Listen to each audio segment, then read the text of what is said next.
अस्सलाम वालेकुम, बिस्मिल्लाहिर्रहमानिर्रहीम। एनर्जी रिसोर्सेज हमारा चल रहा था फिजिकल साइंसेस में। हमारे सोर्सेज कवर हो गए हैं, हमारा इंट्रो कवर हो गया है। इसमें रीन्यूएबल एंड नॉन रीन्यूएबल हमने कवर कर लिए हैं। इनके सोर्सेज कौन कौन से हैं। एनर्जी कंजर्वेशन हम आज डिस्कस करेंगे। हमने एक शॉर्ट टॉपिक डिस्कस किया है ताकि आपका सस्टेनेबल यूजेज वाला सेपरेटली बन जाए, आपको सही से दोनों में सेपरेशन समझ आता है, ठीक है, डिफ्रेंशिएशन हो जाएगी। एनर्जी कंजर्वेशन क्या है? What is energy conservation? The decision and practice of using less energy. आपका जो डिसीजन है, आपकी फाइनल डिसीजन जो होता है, आपने एनर्जी कम यूज़ करनी है, उसको हम एनर्जी कंजर्वेशन कहते हैं। The process of identifying energy wastage and taking steps to reduce the wastage. ऐसे आइडेंटिफिकेशन स्टेप्स जिससे आपको पता चल जाए कि एनर्जी किस किस चीज़ों में वेस्ट हो रही है, तो आप उनको कम करने के लिए, उनकी रिडक्शन के लिए कुछ स्टेप्स वगैरह लें, उसको हम एनर्जी कंजर्वेशन कहते हैं। कंजर्वेशन बेसिकली क्या है? It remains constant, no change. Conservation का मतलब है कोई ऐसी चीज़ जिसमें कोई चेंज ना आए, इसको हम यूज़ करते जाएं लेकिन उसमें कोई चेंज ना आए, जैसे कि उसकी किसी सोर्स वगैरह में कोई चेंज ना आए, उसकी डिप्लीशन ना हो, ठीक है। एनर्जी कंजर्वेशन में प्रॉपर डेफिनेशन हमारी क्या बन जाती है? Energy consumption at facility level is associated with specific production process and supporting utilities. मतलब आपकी कंजम्पशन जो है एनर्जी की, वो ऐसे लेवल पे हो कि जिसकी वजह से हमारा जो प्रोडक्शन का प्रोसेस है और जो हमारी यूटिलाइजेशन है वो आपस में चेंज ना हो, कंजर्व्ड रहें, ठीक है। ये हमारी एनर्जी कंजर्वेशन की प्रॉपर डेफिनेशन आ जाती है। देन हम डिस्कस करेंगे एडवांटेजेस क्या हैं। What are the advantages of conserving energy, ठीक है। एडवांटेजेस में हमारे पास आ जाता है एक तो ये कि हमारे एनवायरनमेंट फ्रेंडली बिहेवियर होता है इसका, हेल्प द एनवायरनमेंट। जैसे जैसे हम अपनी एनर्जी कंजर्वेशन, इलेक्ट्रिसिटी वगैरह कम यूज़ करेंगे और टॉक्सिक फ्यूम्स वगैरह जो हैं उनकी प्रोडक्शन कम होगी, जिसकी वजह से हमारी जो पॉल्यूशन है, एनवायरमेंटल पॉल्यूशन है, वो भी कम होगी। So it is then causing the environment of friendly behaviour, ठीक है। देन हमारे पास सेकेंड एडवांटेज आ जाता है prolong the existence of fossil fuels by reducing the demand of natural resources. हमारी एनर्जी कंजम्पशन कम होगी, हमारी रिक्वायरमेंट कम होगी, जिसकी वजह से हमारी डिमांड भी जो है फॉसिल फ्यूल्स की, कोल, ऑयल, गैस वगैरह की, नेचुरल रिसोर्सेज की, वो सारी जो है हमारी वो डिमांड कम होगी। उनकी रिडक्शन की वजह से हमारी जो है फॉसिल फ्यूल्स की जो एग्जिस्टेंस है वो प्रोलॉन्ग होगी, उनका ज़्यादा पीरियड होगा, मतलब उनकी डिप्लीशन इतनी फौरी तौर पर नहीं होगी, ठीक है। सेव मनी में हमारे पास आ जाता है कि हम जितना कम एनर्जी यूज़ करेंगे, जितना इलेक्ट्रिसिटी कम यूज़ करेंगे, उतनी हमारी मनी सेव होगी, हमारे बिल्स कम होंगे।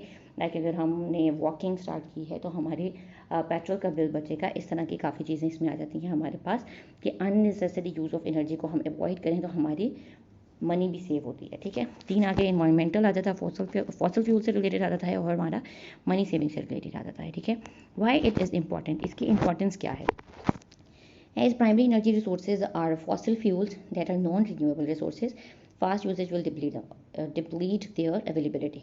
ये तो आपने लास्ट लेक्चर में सुना था, आपको समझ आ गई होगी कि फॉसिल फ्यूल जो है हमारी वो non renewable resources of energy हैं। तो अगर हमारी जो मेजर प्राइमरी एनर्जी रिसोर्सेज हैं जहाँ से हम एनर्जी कंज्यूम कर रहे हैं, हमारी कंजम्पशन जो हो रही है वो मेजरली फॉसिल फ्यूल्स से हो रही है। हमारी मेजर सोर्स ये है। अगर हम ज़्यादा से ज़्यादा फास्ट यूजेज करेंगे फॉसिल फ्यूल्स का, तो fossil fuels in future depletion में चले जाएंगे। Burning of fossil fuels also produce carbon dioxide resulting in environmental pollution, like कोल वगैरह की बर्निंग से, गैस वगैरह की बर्निंग से, इन सब की फॉसिल फ्यूल की बर्निंग वगैरह से हमारी कार्बन डाइऑक्साइड प्रोडक्शन होती है और इस गैस की वजह से हमारी ये ग्लोबल वार्मिंग कॉज करता है, एनवायरमेंटल पोल्यूशन कॉज करता है। ये काफ़ी टॉक्सिक होता है, कैंसरस गैस हो जाती है, इवन आपके हेल्थ हैजर्ड्स बहुत होते हैं। ये सारी हमारी फिर बाद में प्रॉब्लम्स चलती हैं फॉसिल फ्यूल से रिलेटेड, ठीक है। तो हमारा एडवांटेज ये है कि हम फॉसिल फ्यूल्स को कम से कम करें, एनर्जी को लिमिटेड वे में यूज़ करें और एनर्जी कंजर्व, हमारी कंजर्वेशन ऐसे प्रॉपर वे में होनी चाहिए कि हमें पता हो कि हमारी सोर्सेज वगैरह डिप्लीशन में नहीं जा रहे हैं, ठीक है। आपका पूरा management system, resource management system होना चाहिए, ठीक है। Simple ways to conserve energy, conservation energy के सिंपल वेज जो आ जाते हैं वो हमारे पास ये है कि अगर आपकी लाइट यूज़ नहीं हो रही किसी रूम की, अगर आप बाहर निकल रहे हैं तो आप लाइट बंद कर दें। इवन अगर आपने कोई चार्जर वगैरह यूज़ किया, इलेक्ट्रिकल एप्लायंसेस यूज़ की हैं और यूजेज के बाद उसको फौरी तौर पे बंद कर दें, और मतलब अगर वो यूज़ में नहीं है तो उनको बंद कर दिया जाए, अनप्लग कर दिया जाए, उसको स्विच उतार दिया जाए, ठीक है। और एनर्जी सेविंग एप्लायंसेस यूज़ की जाएँ, लाइक एनर्जी सेवर्स वगैरह यूज़ किए जाएँ। काफ़ी एनर्जी सेविंग एप्लायंसेस होती हैं, फ्रिज वगैरह में अब काफ़ी एनर्जी सेविंग आ गई हैं और AC वगैरह में आ गए हैं। For short distances prefer walking instead of driving. Driving को प्रेफर करने की बजाय आप वॉकिंग प्रेफर करें या फिर साइकिलिंग प्रेफर करें। अगर आप कहीं बाहर भी चला जाते हैं फॉरेन कंट्री में, तो मेजरली साइकिलिंग बहुत है। डेनमार्क में चले जाएँ, कहीं यूके वगैरह के एरिया में चले जाएँ, कहीं भी चले जाएँ, वहाँ पे साइकिल्स बहुत हैं। वॉकिंग प्रेफर करते हैं लोग, ज़्यादा से ज़्यादा लंबा से लंबा चल जाते हैं। यहाँ पे पाकिस्तान में ही ऐसा होता है कि फ़ौरन से गाड़ी निकाल ली और चले गए।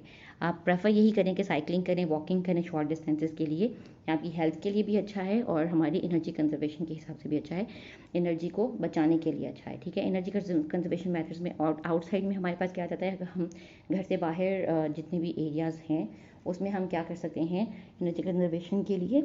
एक तो ये कि जो हमारे रोड्स पे, स्ट्रीट्स पे, रोड्स पे ये जो ग्रीन बेल्ट होती हैं सेंटर में, उधर ज़्यादा से ज़्यादा ट्री प्लांटिंग की जाए ताकि सोसाइटी का टेम्परेचर जो है वो ऑटोमेटिकली कंट्रोल रहे ट्रीज़ की प्लांटेशन की वजह से। और शॉर्टर डिस्टेंसेस के लिए साइकिल्स वगैरह यूज़ की जाएँ, वॉकिंग प्रेफर की जाए और ड्राइव स्मॉलर व्हीकल्स, छोटी व्हीकल्स इस्तेमाल किए जाएँ ट्रांसपोर्ट में भी। और अब तो बैटरी वाली गाड़ियाँ वगैरह आ गई हैं, वो आप चेंज करके रिप्लेसमेंट कर सकते हैं।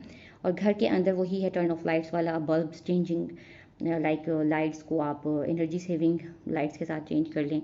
अब तो energy saving LED tube lights भी आ गई हैं, एनर्जी सेवर्स भी हैं, सोलर सिस्टम आप यूज़ कर सकते हैं। Repair electrical appliances timely to avoid energy leakages. आप रिपेयरिंग कराएं, अगर कोई मशीनरी वगैरह ख़राब हुई हुई है तो आप उसकी सही से रिपेयरेंस कराएं, टाइम टू टाइम कराएं, ताकि जो भी एनर्जी लीकेजेस वगैरह हैं, जो वेस्टेज हो रही है वो आपकी ना हो, ठीक है। वेस्टेज ऑफ एनर्जी को अवॉइड करें। टेम्परेचर कंट्रोल करने के लिए आप इंसुलेशन सिस्टम्स लगवा लें और विंडो के कर्टन्स वगैरह यूज़ करें हॉट टेम्परेचर कंट्रोल करने के लिए, ठीक है। ये आपके आप कंस्ट्रक्शन लेवल पे आ जाते हैं कि आपने होम कंस्ट्रक्शन में ऐसा मैनेज करना है सिस्टम, ऐसी कंस्ट्रक्शन प्लानिंग होनी चाहिए कि आपके टेम्परेचर ऑटोमेटिकली कंट्रोल रहे और इवन एनर्जी सेविंग चीज़ें रहें, ठीक है। Use energy conservation efficient design homes, ठीक है। Energy conservation and energy efficiency, ये काफ़ी इंटरमिक्सिंग है कंजर्वेशन एंड एनर्जी एफिशिएंसी में। एनर्जी कंजर्वेशन और एफिशिएंसी दो डिफरेंट चीज़ें हैं, ठीक है। टू वे, दोनों ही एनर्जी यूजेज को रिड्यूस करती हैं, लेकिन इन दोनों का डिफरेंट वे में है। इनकी डेफिनेशन ऐसे आ जाती है, जो कंजर्वेशन है उसमें आपने अपनी हैबिट्स और अपनी बिहेवियर्स को चेंज करना है, अपने आप को एडजस्ट करना है कि आपने एनर्जी का यूजेज कम कैसे करना है। लाइक अगर आप सारे एक ही रूम में बैठ जाएँ तो बाकी सारे रूम्स की लाइट बंद कर दें। ये फॉर एग्जांपल है। अगर आप मतलब अपनी आप को अपने घर की बातों को, अपने घर की हैबिट्स को, बिहेवियर को कैसे चेंज करना है, सिर्फ एक एनर्जी कम करने के लिए, ठीक है। एनर्जी एफिशिएंसी में क्या आ जाता है, ऐसी टेक्नोलॉजी जो कि एनर्जी ही लेस रिक्वायरमेंट होती है, that requires less energy to perform the same function without altering your habits. अपनी हैबिट्स और अपने बिहेवियर वगैरह, अपनी आदत वगैरह चेंज करने की बजाय आप ऐसी टेक्नोलॉजी यूज़ करें कि जिसकी वजह से हमारी एनर्जी कंजम्पशन हो ही कम रही है, उसको एनर्जी चाहिए ही कम है, एनर्जी रिक्वायरमेंट लेस हो, ठीक है। पर फंक्शन सेम हो लेकिन एनर्जी रिक्वायरमेंट कम हो, ये हमारी कंजर्वेशन में आ जाती है। देन हम कल सस्टेनेबल पढ़ेंगे। सस्टेनेबल में डिफरेंट आ जाता है कि आपकी जो सोर्स है वो सस्टेनेबल होनी चाहिए, रीयूजेबल होनी चाहिए, अगेन एंड अगेन आप कर सकते हो, ठीक है। लाइक सोलर सिस्टम, ठीक है, वो उसमें आ जाता है, ठीक है।